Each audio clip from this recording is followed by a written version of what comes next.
What's up, guys?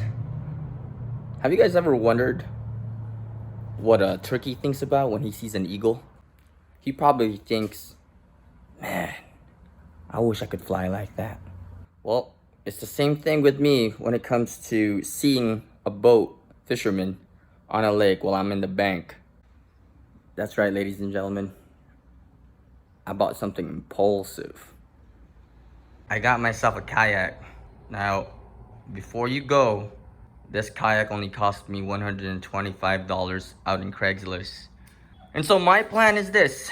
I want to turn this recreational kayak into a DIY fishing kayak. And I want to make it under $200. I know there's a lot of kayak brands out there and they're like $3,000 and it's just crazy expensive and I can't afford anything like that right now. But I want to see if I could catch fish with a kayak that cost me about $200. We'll see.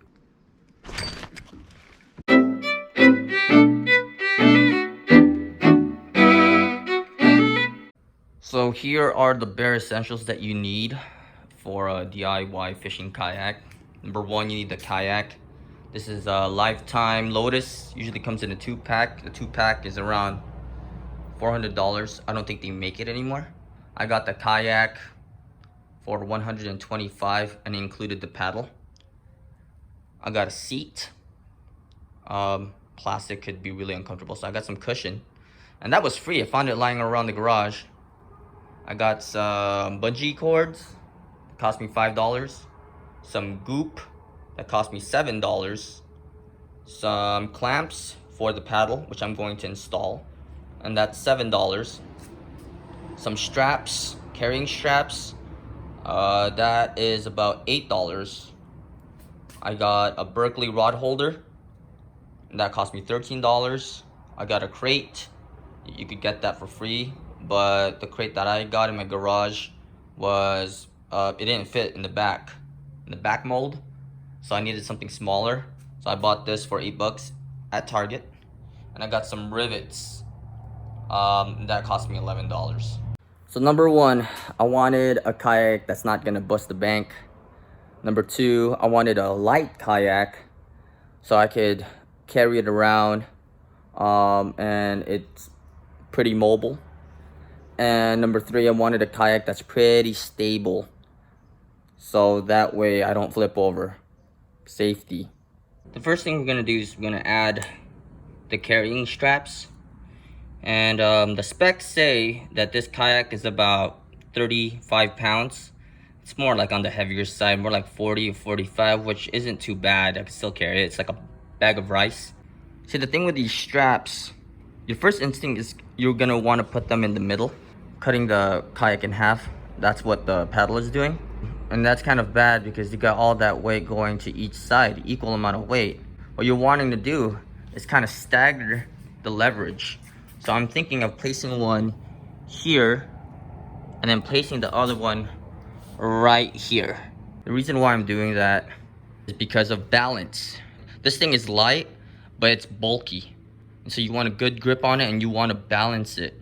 And when you have it at a diagonal like that, staggered, you don't have to worry about this middle load. You just need to balance this point, this little side, and this little side right here. So we're gonna go ahead and mark where these straps go. And I'm gonna be using a permanent marker to mark it. Now, when you choose a drill bit, you wanna make sure your drill bit's slightly smaller because these rivets will fit into smaller holes. When your hole is smaller than the actual rivet, it will actually fit more snug and more secure.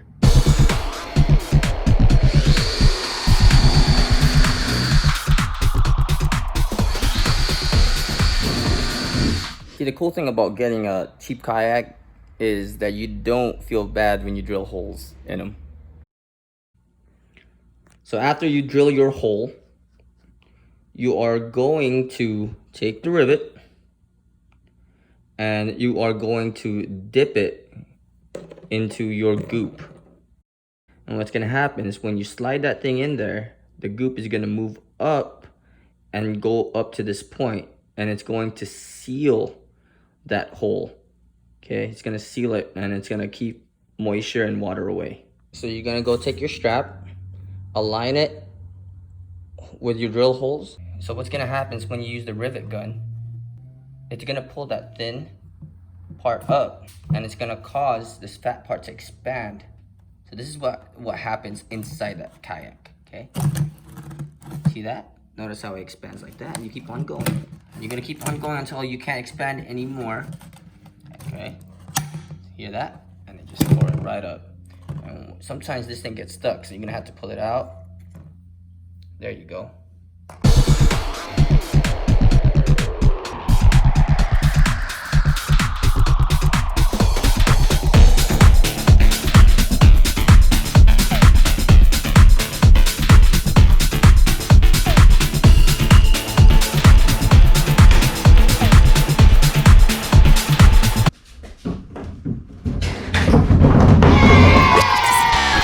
Well, folks, that's the truth about DIY. Sometimes it doesn't work. These straps were no good. I'm gonna have to manhandle this kayak into the truck, which isn't too bad, but it's still a hassle. But we gotta move on. Next up is the paddle clamp. I decided to put the clamps on the right side of the kayak. I'm right-handed, so it's easier for me to control the paddle and put it into the clamps faster. Properly space your clamps on your paddle to give me a better view of where I want the clamps to be at. And I am going to mark where I want the tips. Now I'm lining up the clamps to put my drill holes.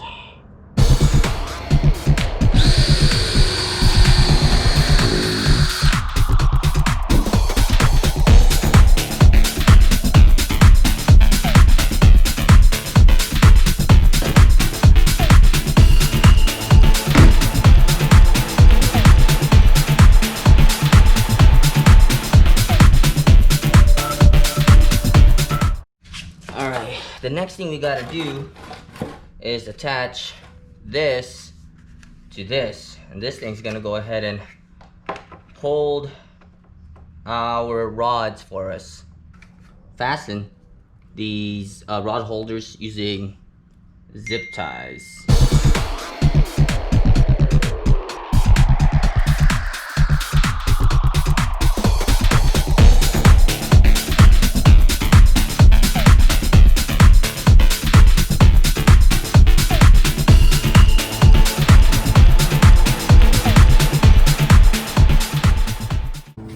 So I secured my seat cushion using the small zip tie and tied it onto the plastic seating.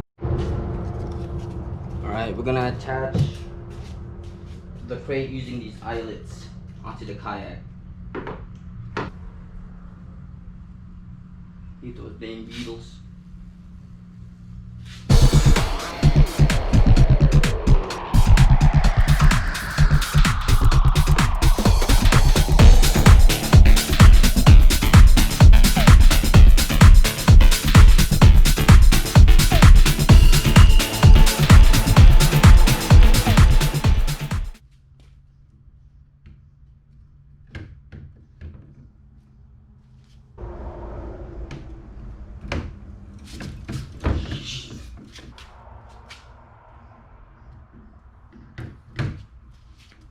There's a little bit of a bungee cord, small little one that came with a kayak, and it was attached to these eyelets, and it made a cross. I took it out.